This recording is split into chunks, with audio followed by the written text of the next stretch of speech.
May mga bagay talagang mahirap paniwalaan at hindi lubos maunawaan ng ating kaisipan. Hindi may paliwanag ng siyensya at malawak na paliwanag ng mga eksperto.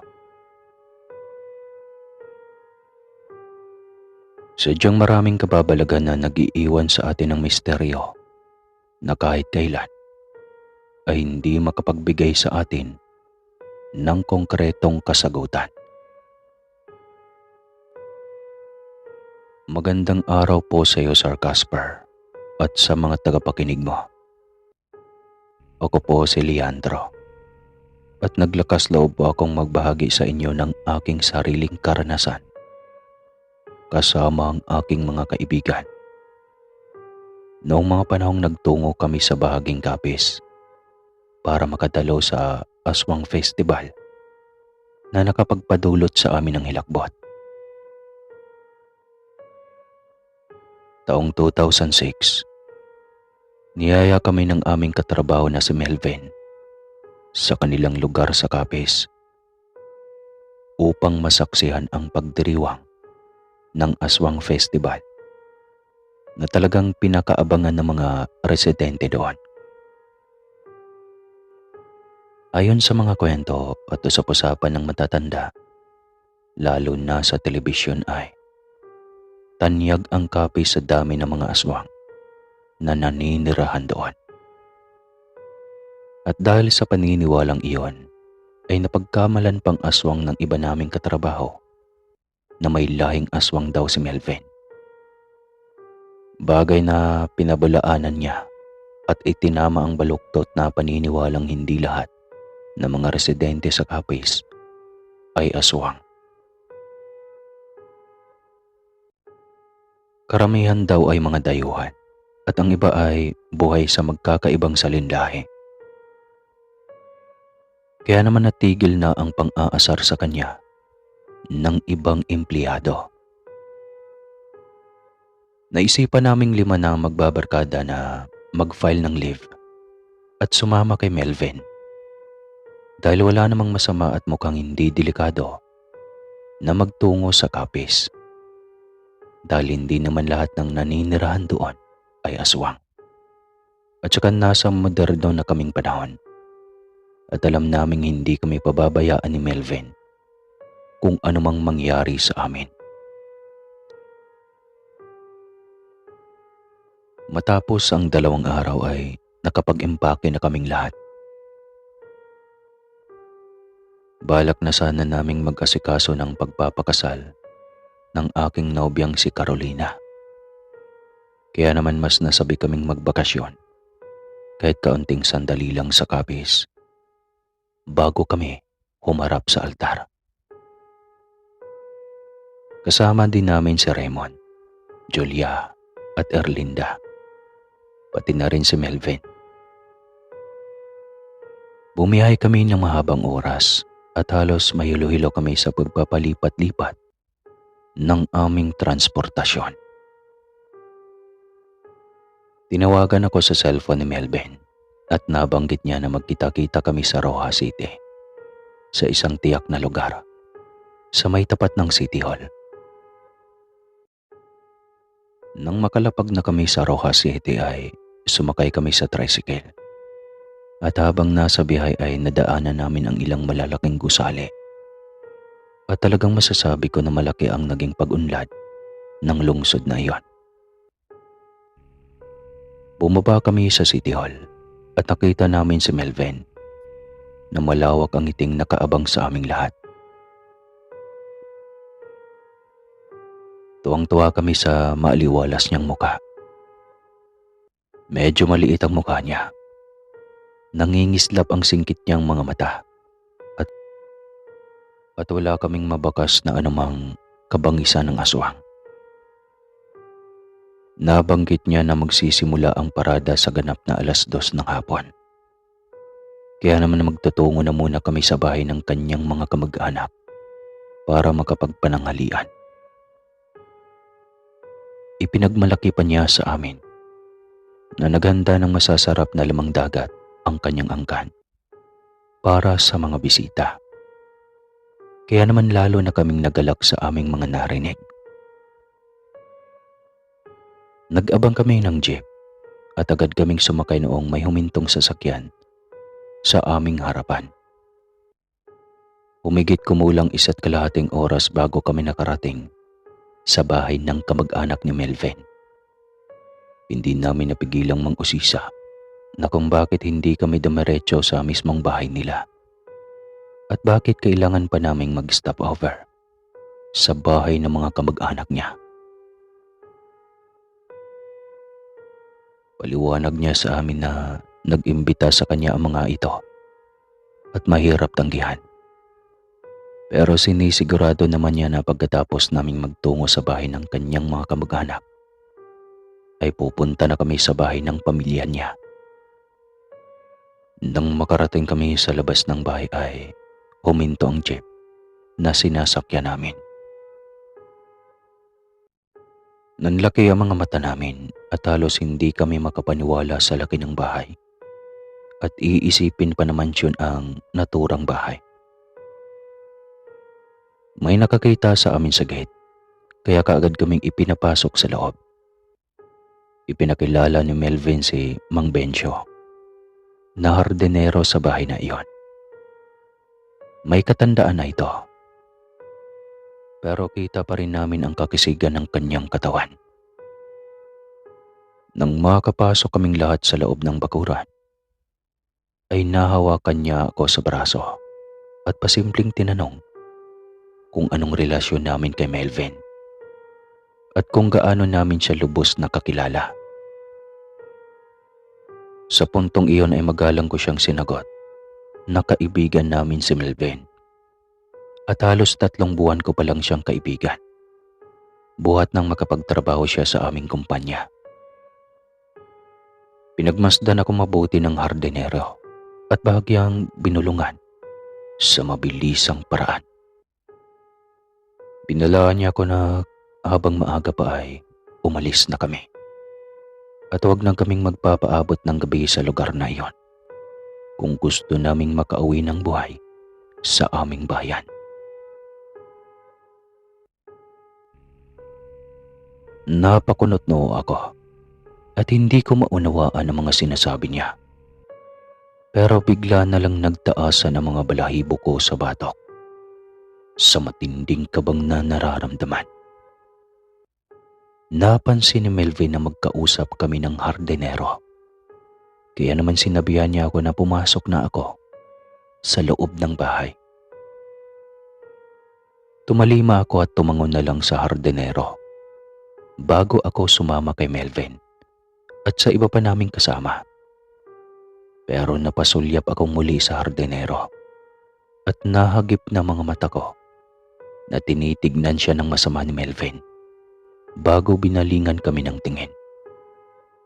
Talagang lalo na akong naguluhan ng mga naobserbahan ko na para bang biglang yumukod at hindi na nagsalita pa ang hardinero. Para bang inutusan siyang tumahimik, kaya gano'n na lang ang takot sa mga mata niya. Kaya mas pinili niyang sumunod na lamang dito. Pumasok kami sa loob na malawak na bulwagan at may sumalubong na 5 katao sa amin na mukhang mga may lahing Kastila at kawangis ng mukha ni Melvin. Ipinakilala niya ang mga ito bilang kanyang mga kapinsan. Nakilala namin ang bigotilyong si Lemuel, baroskong si Carlo, maganda at metikulosang si Lucrecia, maliit at simpleng si Paula at matangkad na si Paulo. Mga anak sila ng panganay na kapatid ng tatay ni Melvin. Matapos naming makilala ang mga kapinsan nila, ay lumitaw naman ang mga tiyo at tiyahin ni Melvin na mukhang makakapangyarihan at may kaya sa buhay. Marami pa silang mga kamag-anak na matatagpuan sa anumang sulok ng bahay at nakakahilo silang pagmasdan sa kanilang bilang. Paliwanag ni Melvin, ay tradisyon ng angkan nila na magsalo-salo at magkakasama-sama sa araw ng Aswang Festival upang mabigyan sila ng kasaganaan ng buhay. Dagdag pa niya na susunod na lang ang mga magulang at kapatid niya, kaya makokompleto na ang kanilang buong pamilya. May kakaiba naman akong nararamdaman na hindi ko maipaliwanag sa kalooban ko. Para bang hindi normal ang mga paningin nila, gayon din ang paraan ng pagkilos nila. Tila inoobserbahan nila kami at hindi tinatanggal ang mga tingin sa amin kahit saan banda kami pumesto. Malakas akong makaramdam sa ganoong mga kutob, kaya parati kong katabi at hindi ko inaalis ang tingin ko sa aking nobya. Kaso lang ay hindi ko inaasahan na magpapakita na naman ng tunay na kulay sina Erlinda at Raymond. Likas na maarte at mapanghusga si Erlinda, samantalang mahangin naman si Raymond. At hindi mawala sa ugali niya ang pagiging hampog at palaging nagbubuhat ng sariling bangko. Napansin agad iyon ng ilang kamag-anak ni Melvin at bagya silang nagbulungan at palihim na napasimangot. Nadismaya sa pag-uugali ng mga kasama ko. Hindi na niya iyon pinansin at inanyayahan na niya kami sa bakanting 5 upuan sa pagkainan na talagang inihanda para sa aming magkakaibigan. Umupo kami katabi ang mga kamag-anak ni Melvin at sa may bandang kabisera pumesto ang mag-asawang Dante at Lavinia na mga magulang ni na Carlo at Lucrecia. Naramdaman ko na para sila ang kumakatawan sa kanilang angkan. May mga inihaing masasarap na ulam tulad ng sugpo, alimasag, talaba at mga sariwang isda sa pagkainan. Pero may nakabukod na ibinigay na ulam sa amin si Melvin. Sinaway siya ni Ginoong Dante at hinayaan kaming kumuha ng iba pang mga pagkain sa mesa. Doon na ako lalong nagduda at nakaramdam na para bang may maling nangyayari. Pinayuhan ko si Carolina na kumuha na lamang ng mga pagkain ibinigay sa amin ni Melvin. At sayang naman kung tatanggihan namin iyon. May ugali ang nobya ko na madaling pakisamahan at mabilis siyang sumunod na walang anumang tanong-tanong. Kaya naman tumikim siya ng mga pagkain na inihain ni Melvin. Gusto ko pa sanang sabihan ng 3 kong mga kaibigan. Subalit, hindi ko na sila napigilang kumain ng iba pang mga lamang dagat na ulam sa pagkainan. Nakipagkwentuhan pa sa amin ang mga kamag-anak na Melvin at pansin namin na mga respetado sila sa paraan ng kanilang pagsasalita at kung paano sila humawak ng mga kubyertos at uminom sa baso ng tubig. Pero sadyang wala na kayang takot sina Raymond at Erlinda sa pagpapakita nila ng natatanging kaibahan. Kaya naman pasimple silang binabara sa usapan ni Lemuel at Paulo. At mukhang halatang hindi na makakapagtimpi sa kanilang pakikipag-usap.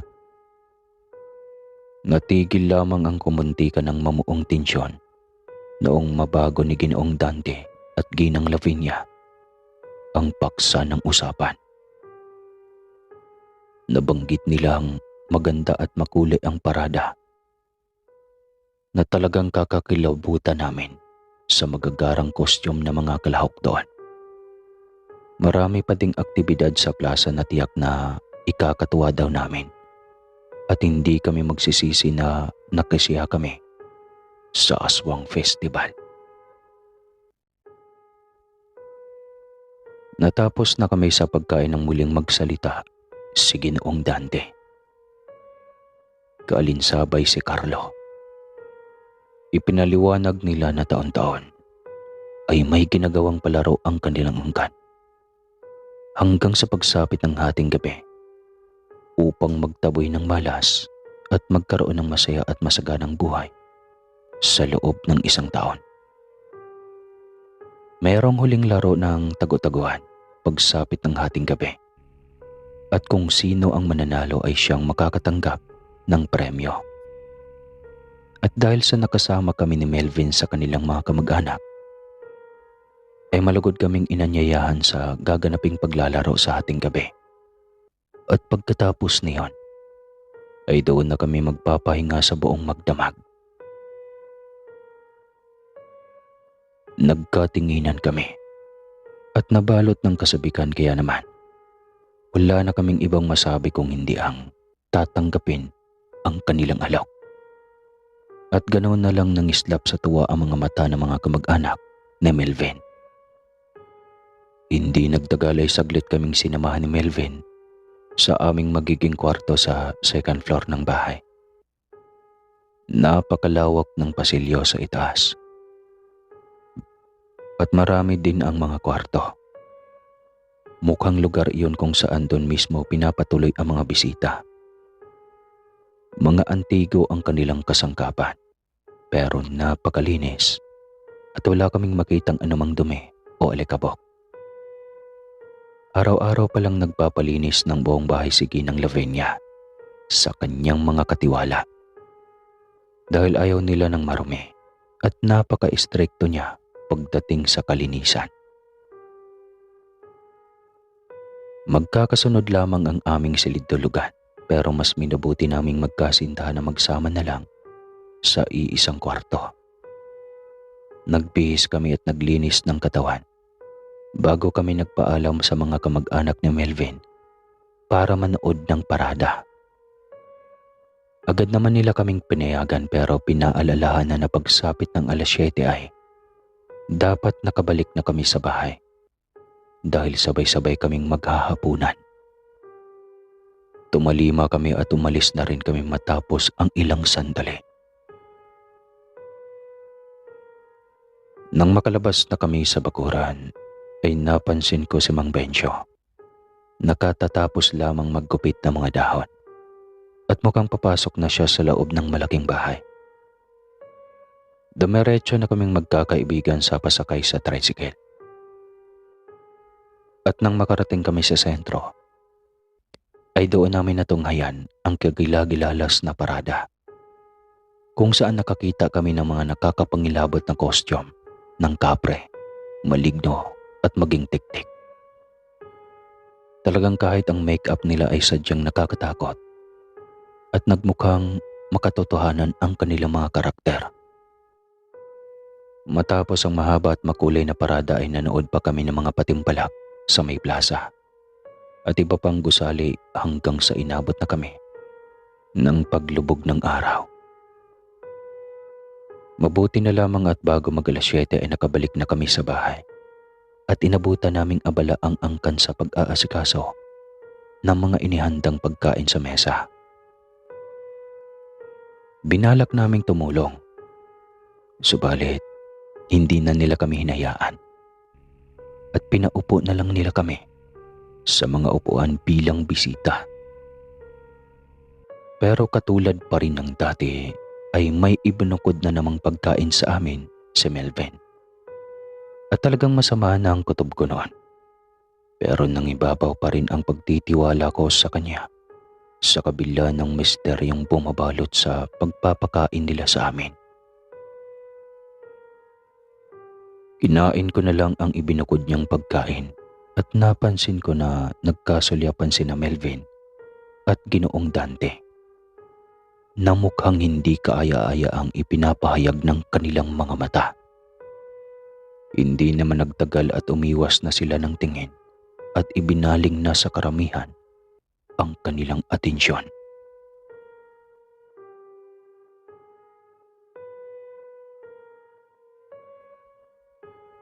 Napuno ng katuwaan at kasiyahan, pero nagulat ako ng pasimple sa aming bumulong ng aking kasintahan, sina Raymond at Erlinda, pati si Julia. Na para bang nakaramdam sila ng matinding hilo at pananakit ng ulo. Kaya naman naglakas loob ako na magpaalam kay Melvin na kung maaari ay pwede na muna kaming makapagpahinga. Narinig iyon ni Ginoong Dante at hindi naman niya kami pinigilan. Pero pinaalalahanan niya kami na sa pagpatak ng 12:00 ng hating gabi ay kailangan naming gumising dahil mayroon kaming gagawing palaro na tiyak na maiibigan namin. Nagpasalamat kami at para kaming nabuhayan ng dugo. Kaya naman nang makarating kami sa silid tulugan, ay hindi kami kaagad nakapagpahinga ni Carolina, kung hindi nagkwentuhan pa kami ng masasayang karanasan namin sa buong maghapon. Hindi ko lamang masasabi sa kanya ang obserbasyon ko sa pagkain, gayon din sa mga sinabi sa akin ng hardinero. Dahil ayaw kong masira ang araw niya at ayaw kong mag-alala siya. Halos 1 oras kaming nagkwentuhan bago kami tuluyang nakaidlip.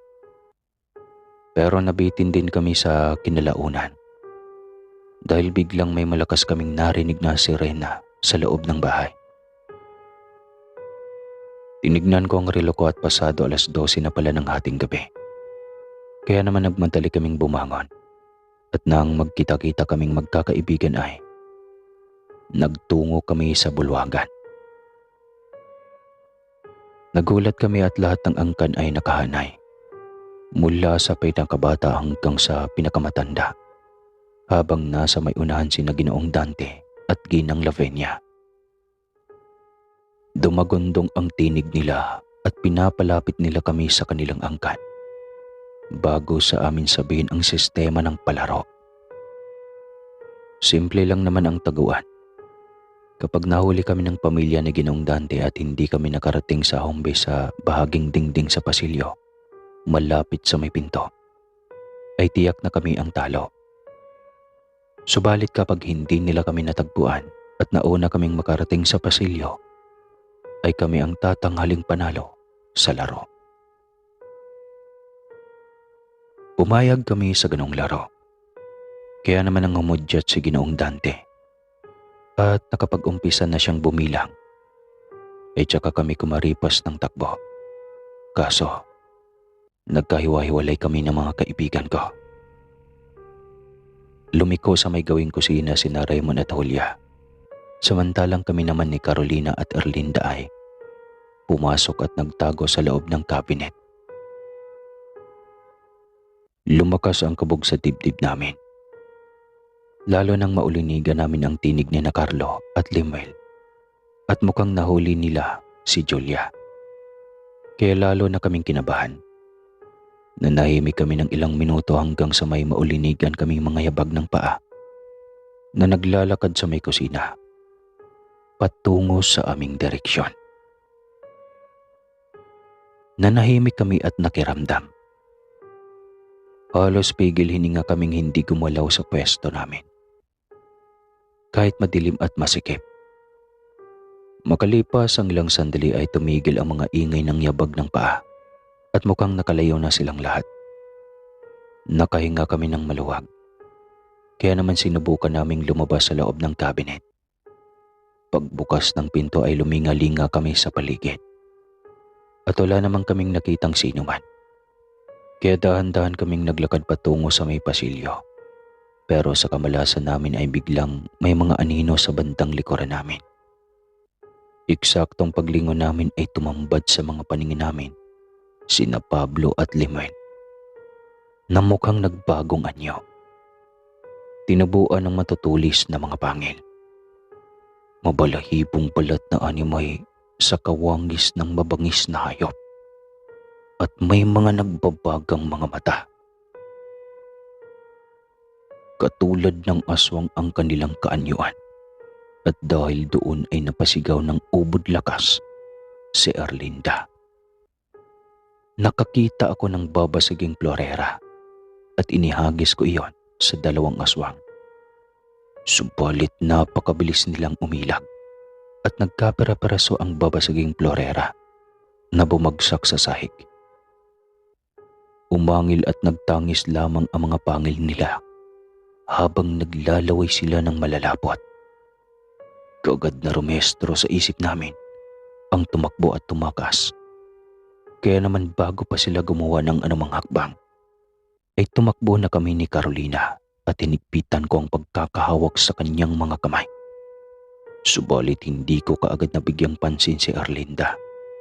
Nadapa siya sa sahig at may ilang hakbang din ang layo niya buhat sa amin. Binalikan namin siya subalit biglang lumundag sa harapan niya ang dalawang aswang.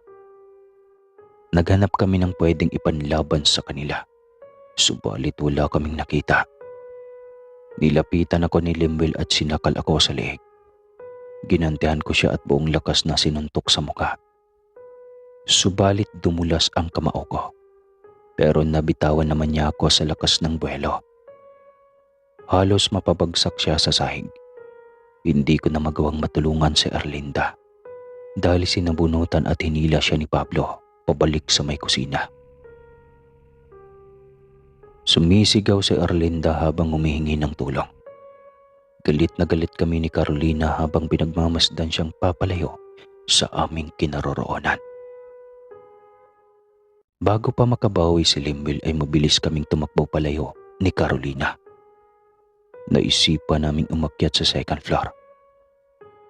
Nakarating na kami sa may ikalimang baitang nang biglang may sumalubong na naman sa aming nanlilimahid na aswang na talagang sumisimoy ang masasangsang na amoy.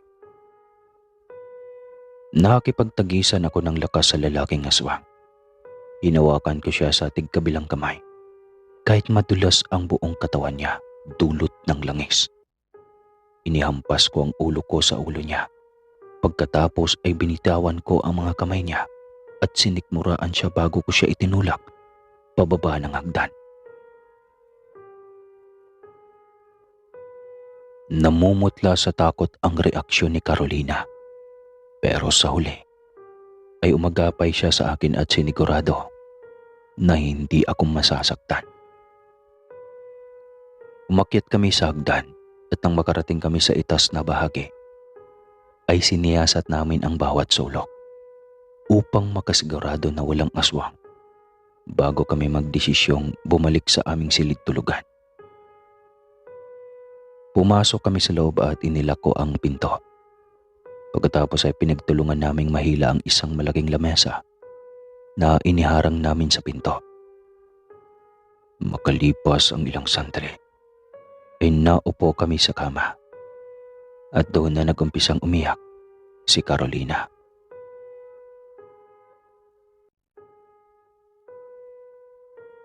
Pinakalma ko siya at sininyasan na tumahimik dahil baka marinig kami ng mga aswang sa labas.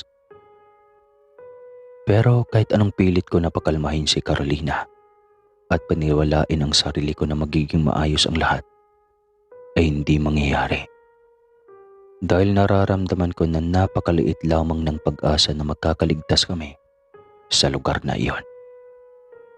At hindi pa ako nakakasigurado kung buhay pa ba ang mga kaibigan namin. Hindi ko sukat akalaing mauuwi sa trahedya ang aming masayang pagbabakasyon.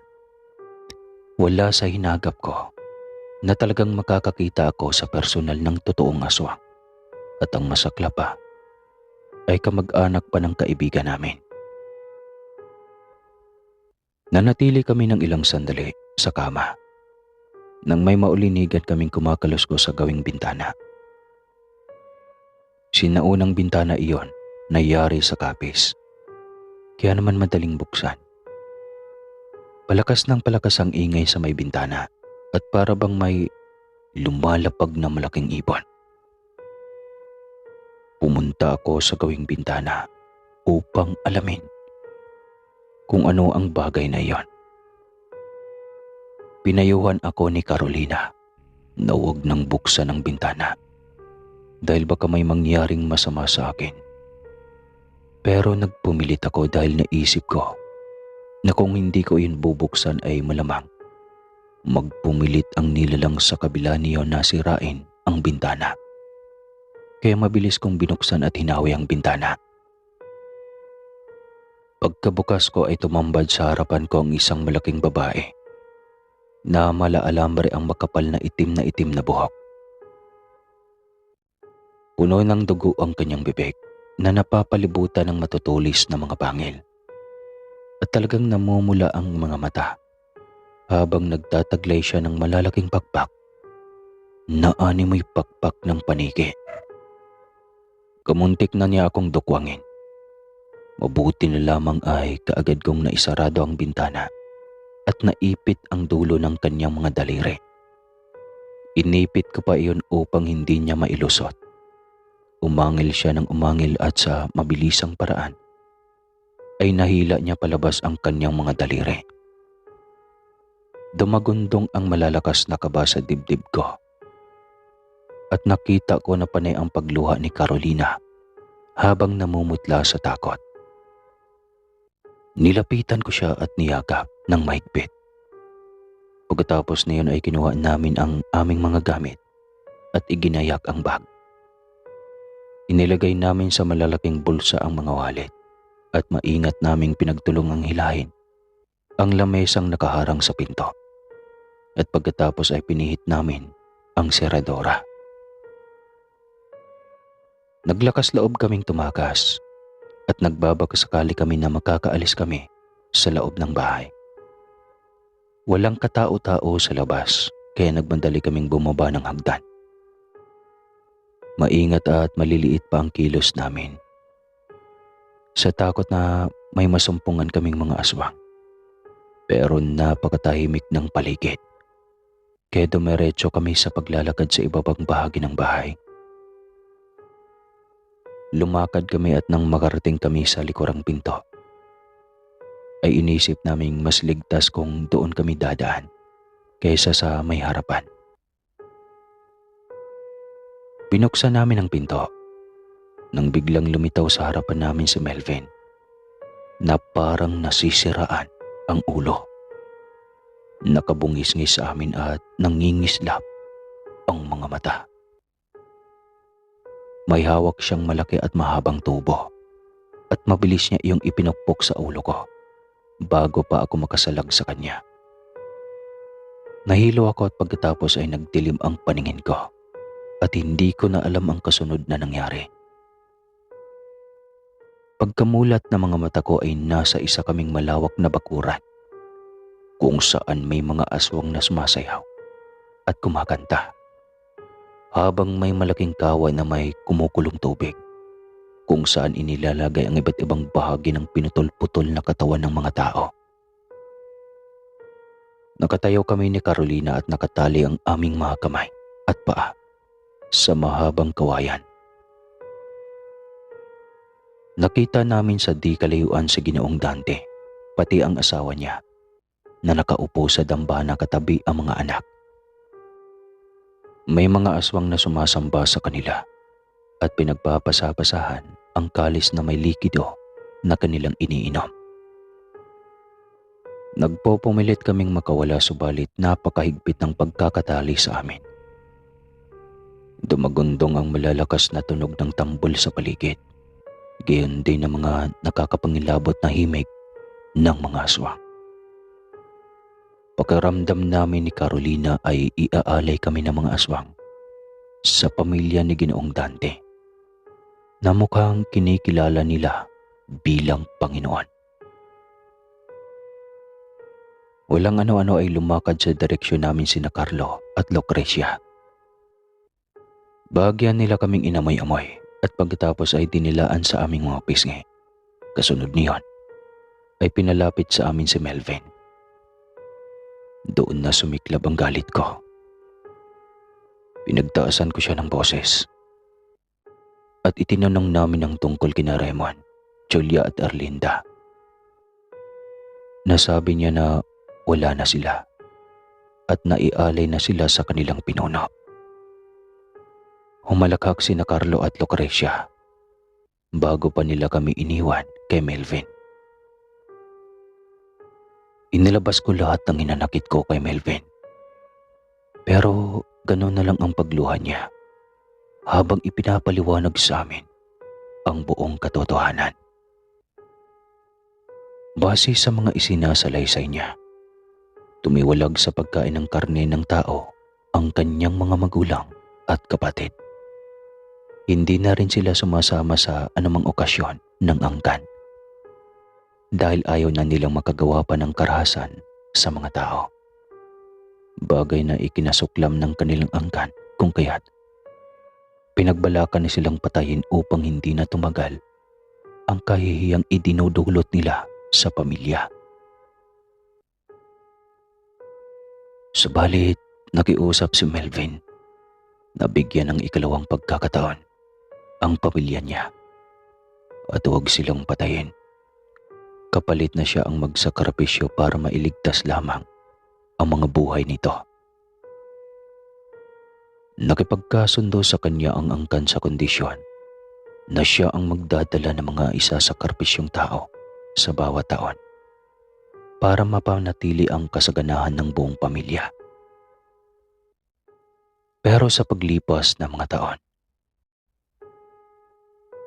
paglipas ng mga taon, hindi na niya iyon makayanan at sinusundot na siya ng konsyensya.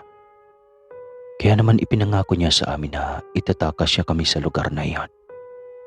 Sininyasan niya kaming tumahimik at nag-abang kami sa pagkakataon na taimtim na lumuhod at manalangin ang mga aswang. Tsaka niya kami lihim na patatakasin sa isang lugar kung saan sasalubungin kami ni Mang Bencio. Humingi rin sa amin ng tawad si Melvin, lalo na sa pagkamatay ng aming mga kaibigan. Tumalima kami kay Melvin at medyo naawa din kami sa kalagayan niya kahit baluktot pa rin ang ginawa niya sa amin. Inintay namin ang pagkakataon hanggang sa matsyempohan naming lumuhod ang lahat ng mga aswang sa mag-asawa at napako ang atensyon nilang lahat sa mga ito.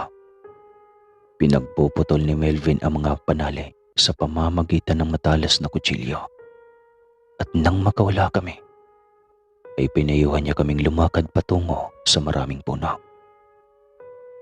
Subalit biglang may malakas na tinig na sumigaw mula sa mga aswang at dahil doon ay nagkagulo silang lahat. Tumakbo kami kasama si Melvin. Subalit biglang may tumamang pana sa dibdib ni Melvin sa mismong kinaroroonan ng puso nito at bigla siyang bumagsak sa lupa. Umagapay kami subalit bigla na lang siyang binawian ng buhay. Naghalo-halo ang emosyon ko. Subalit mabilis akong nakabawi dahil kinakailangan talaga naming makatakas ng mga sandaling iyon. Nakita namin sa di kalayuan na tumatakbo na ang mga aswang. Kaya nagmadali na kaming tumakbo papasok sa malawak na kakahuyan. Hindi kami tumigil sa pagtakbo. Kahit parang dinamitas sa lakas ng tibok ang aming mga puso. Nalagpasan na namin ang kakahuyan at nakita namin si Mang Bencio na nakaabang sa mababang pader. Pinalapit niya kami at tinulungang makaakyat. Umuna akong lumundag pataas ng pader at pagkatapos ay isinunod ko si Carolina. Hinila ko siya paitaas at sinabihan ko rin na umakyat paitaas si Mang Bencio. Subalit pag-angat niya sa amin ng tingin ay biglang bumulusok ang mga aswang at pinagpiyestahan siyang kagatin at kainin. Tumalon kami pa ibaba at mabuti na lang damuhan ang kinababagsakan namin. Napakasakit ng katawan namin. Para kaming binugbog ng ilang tao. Pero hindi kami sumuko kahit paika-ika kaming naglakad. Walang katao-tao sa paligid pero hindi kami tumigil sa paglalakad. Kahit nahihirapan kami hanggang sa tuluyang makalayo kami sa lugar na iyon at hindi na namin nakitang muli ang mga aswang. Bago pa kami makarating sa highway ay may nakasalubong kaming mag-anak at humingi kami ng tulong sa kanila. Mababait naman ang mag-anak at inanyayahan nila kaming magpahinga sa kanilang tahanan hanggang sa mag-umaga. Napanatag naman ang loob namin dahil tiniyak nila na hindi sila aswang. Nakatira sila sa may tabing dagat at maliit lamang na bahay kubo ang kanilang tahanan. Sa lapag kami natulog na may latag na banig. Tiniis namin ang sandaling pamamahinga at nang bago sumikat ang araw ay inihatid kami ng ama ng pamilya sa terminal kung saan kami nakabiyahe pabalik sa aming destinasyon. Masakit at mahirap ang aming pinagdaanan at talagang hindi kami halos nakamove on. Inurong namin ang nalalapit na pagpapakasal at sinikap muna naming magpagaling sa trauma na inabot namin. Lumipas muna ang 1 taon bago kami tuluyang nagpakasal at natahimik ang aming mga buhay. Dito po nagtatapos ang malagim naming kwento sa pagbabakasyon sa Capiz, Sir Casper. At sana ay nakapagbigay ito ng matinding kilabot sa inyo. Maraming salamat po at huwag kalimutan mag-coffee break.